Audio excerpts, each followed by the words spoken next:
अस्सलाम वालेकुम, क्या हाल चाल है जी। सब ठीक ठाक हैं, खैर खैरियत से हैं। अल्लाह पाक आपको खुश रखे, आबाद रखे, आपके ईमान में रखे। यूनिक किचन में आपको वेलकम करती हूँ।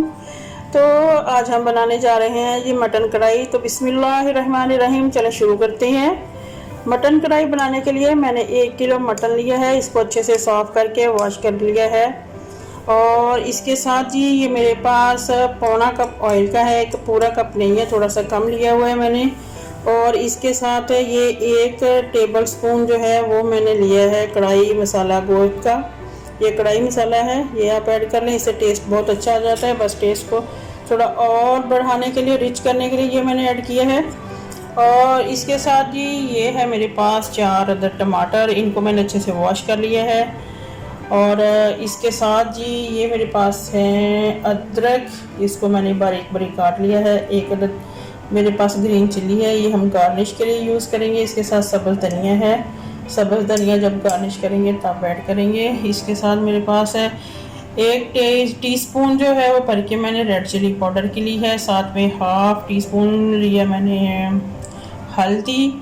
और इसके साथ जी ये मेरे पास 2 अदद मीडियम प्याज हैं, इनको मैंने बारीक बारीक काट लिया है। 1 टेबल स्पून मेरे पास जिंजर गार्लिक पेस्ट है। वैसे तो जी कढ़ाई में प्याज नहीं डलती है, प्याज के बगैर ही बनती है, लेकिन मैं प्याज इसमें थोड़ी ग्रेवी को ज़्यादा करने के लिए डाल रही हूँ। अगर आप ड्राई कढ़ाई पसंद करते हैं तो फिर इसमें प्याज ऐड ना करें, तो ऐसे ही इसको बगैर प्याज के ही बना लें।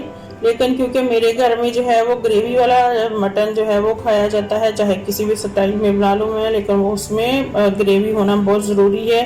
कम अज़ कम ये कहते हैं कि रोटी जो लगी जाए ना, तो इसलिए मैं इसमें प्याज ऐड कर रही हूँ। इससे ग्रेवी बहुत अच्छी बन जाती है। अगर आपको प्याज पसंद नहीं है कढ़ाई में तो आप मत डालिए। वैसे बेसिक जो है वो कढ़ाई में प्याज डलती भी नहीं है, लेकिन मैंने थोड़ी रेसिपी जो है वो अपने स्टाइल से बनाई हुई है। और ये टमाटर जो मैंने लिए हैं इनको भी हम ऐसे ऐड नहीं करेंगे, इनको मैं ग्राइंड कर लूँगी, इनका पेस्ट बना के जो है वो ऐड करूँगी। आप भी ज़रूर ट्राई करके देखिएगा। इससे जो है कढ़ाई बहुत ही मज़े की बनती है और जो है ज़्यादा लोग खा लेते हैं। जो थोड़ी ड्राई वाली होती है उसके साथ कुछ ना कुछ एक्स्ट्रा बनाना पड़ता है, लेकिन मैं कुछ एक्स्ट्रा नहीं बना रही हूँ, बस यही चीज़ें यूज़ करूँगी। और इसी के साथ रोटी जो है बहुत मज़े की लगेगी और खाएँगे तंदूर की रोटी के साथ। तो चलें जी शुरू करते हैं। बिस्मिल्लाहिर्रहमानिर्रहीम जी। कुकर मैंने चूल्हे पे चढ़ा दिया है, चूल्हा कर लिया है ऑन। प्रेशर कुकर में बना रहे हैं, जल्दी गल जाता है। हमारे हम कोई सिलेंडर यूज़ करते हैं तो सिलेंडर जो है वो ज़्यादा वेस्ट नहीं होता है। अगर गैस है तो उसके लिए इतना मसला नहीं होता, लेकिन सिलेंडर जो है वो ख़त्म होने का डर लगा रहता है, तो इसलिए हम कोशिश करते हैं कि कम ही यूज़ करें और जल्दी जल्दी खाना रेडी कर लें। ये जी ऑयल जा रहा है कुकर में।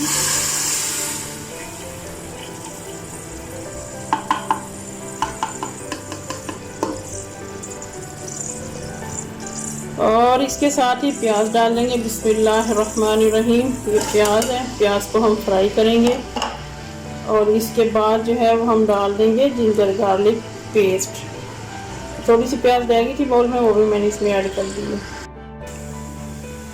बिस्मिल्लाहिर्रहमानिर्रहीम। ये देखें प्याज हमारी हो गई है ब्राउन, इससे ज़्यादा हम इसको नहीं ब्राउन करेंगे। अब इसमें डाल देते हैं जिंजर गार्लिक पेस्ट, थोड़ा फ्राई करते हैं और फिर ऐड करते हैं गोश्त।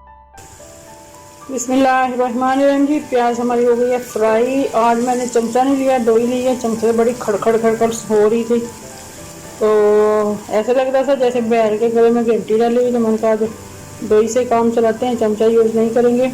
तो अब इसमें गोश्त ऐड कर देते हैं। बिस्मिल्लाहिर्रहमानिर्रहीम। गोश्त डालने के बाद इसकी अच्छे से बुनाई करेंगे, फिर बाकी के मसाले ऐड करेंगे।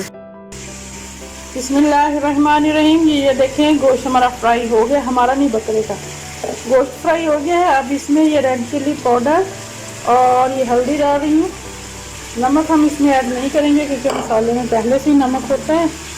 अगर आपको कम लग रहा है तो आप डाल लें। ये जी 1 टेबल स्पून भर के मैंने लिया था मसाला कढ़ाई का, वो डाल दिए। अब इसको फिर से फ्राई करेंगे अच्छे से। बिस्मिल्लाहिर्रहमानिर्रहीम जी। मसाले अच्छे से हमारे भून चुके हैं, गोश्त बहुत अच्छे से फ्राई हो गया है। तो अब हम इसमें ऐड कर देते हैं पानी। पानी लिया है जी मैंने 1 कप, ये ले लीजिए आप। पानी। अब कर देंगे कुकर का ढक्कन बंद और 4 सीटी आने तक इसको पकाएंगे। 4 सीटी से ज़्यादा नहीं लगाएंगे, बल्कि वरना गोश्त जो हमारा बहुत ज़्यादा गल जाएगा। ठीक है, 4 सीटी में बहुत अच्छा रेडी हो जाता है। एक्चुअली क्या है, रास की बात है, मैंने तो प्याज की मार दी हुई है, अदरवाइज़ कढ़ाई में प्याज व्याज तो डलता नहीं है। लेकिन घर में कोई मेहमान आ जाए, साथ में दाल सब्ज़ी बना लो, वो तो खाते ही नहीं है। कहते लो जी किराया लगा के आए हैं, दाल सब्ज़ी खाने के लिए थोड़ी आए हैं, मटन और चिकन ही खाते हैं। इसलिए फिर मैंने भी दी है जी प्याज की मार और डाल दिया है उसमें प्याज। प्याज से ग्रेवी थोड़ी बढ़ जाएगी तो हमारा काम चल जाएगा। बिस्मिल्लाहिर्रहमानिर्रहीम। जी ये देखिए कुकर की स्टीम हमारी निकल गई है, ठंडा हो गया था। अब मैंने चूल्हा दोबारा से चला दिए। तो टमाटर जो 4 अंदर थे मेरे पास, उसको मैंने ग्राइंड कर लिया है। अब वो इसमें ऐड कर देते हैं जी।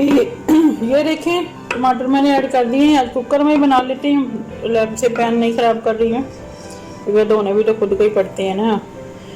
तो बस अभी चूल्हा हम स्लो कर देंगे और इसकी अच्छी सी ग्रेवी रेडी करेंगे। ग्रेवी रेडी होने के बाद फिर फाइनल लुक में हम इसमें ऐड कर देंगे सब्ज़ धनिया, अदरक जो बारीक बारीक मैंने काट के रखी है वो, और 1 सब्ज़ मिर्च डाल देंगे। थोड़ा सा आधा जो है वो लेमन का जूस हम इसमें डाल देंगे, आधे लेमन का जूस। तो माशाल्लाह हमारी मटन कढ़ाई जो है वो बिल्कुल रेडी हो जाएगी। तो चले मिलते हैं जी एक ब्रेक के बाद। बिस्मिल्लाहिर्रहमानिर्रहीम। जी ये देखिए मज़ेदार हमारी मटन कढ़ाई जो है वो रेडी हो चुकी है। बहुत ही मज़ेदार बनी है, आप देख सकते हैं। इसकी लुकिंग वेरी नाइस। आप भी ज़रूर ट्राई कीजिएगा। मुझे दीजिए अपना फीडबैक कि आपको ये रेसिपी कैसी लगी। इसके साथ ही आपसे इजाज़त चाहती हूँ, मिलते हैं नेक्स्ट वीडियो में। ओके, अल्लाह हाफिज़।